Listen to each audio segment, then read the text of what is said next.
তোফাজ্জল হত্যার ঘটনায় ৮ শিক্ষার্থীকে সাময়িক বহিষ্কার করেছে ঢাকা বিশ্ববিদ্যালয় প্রশাসন। ক্যাম্পাসে গণসহিংসতার দায় এড়াতে পারে না বিশ্ববিদ্যালয় প্রশাসন বলে অভিযোগ করেছে বিশ্ববিদ্যালয় শিক্ষক নেটওয়ার্ক। পাশাপাশি পাহাড়ে অস্থিরতার পেছনে ষড়যন্ত্র দেখছেন তারা।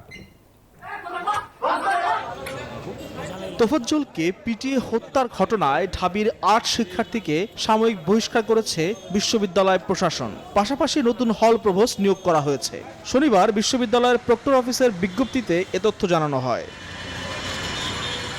ক্যাম্পাসে গণসহিংসতা ও পাহাড়ে হামলা অশান্তির প্রতিকার দাবিতে শনিবার অপরাজয় বাংলার পাদদেশে সমাবেশ করেছে বিশ্ববিদ্যালয় শিক্ষক নেটওয়ার্ক।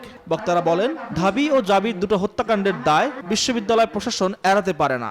হত্যা, হামলা আমরা একটার পর একটা ঘটনা দেখে যাচ্ছি। এই জায়গায় আমাদের প্রশাসনকে এবং পাহাড়ের ঘটনায় আমাদের সরকারকে জবাবদিহি করতেই হবে। কেন এ ধরনের ঘটনা তারা ঘটতে দিলেন? আমাদের জায়গা থেকে আমরা প্রতিবাদ জানাচ্ছি এই ধরনের ঘটনা যাতে কোনোভাবেই না হয়। একই দিন পাহাড়ে শান্তির দাবিতে ঢাকা বিশ্ববিদ্যালয়ের মধুর ক্যান্টিনে জরুরি সংবাদ সম্মেলন করেন বিক্ষুব্ধ যুগ্ম ছাত্র জনতা। রাঙ্গামাটি, খাগড়াছড়ি ও দীঘিনালা হামলার তদন্ত করে দোষীদের দৃষ্টান্তমূলক শাস্তি দিতে হবে। আমরা এখনো মনে করি এই দেশটা আমাদেরও, মুক্তিযুদ্ধের সময় অংশগ্রহণ ছিল।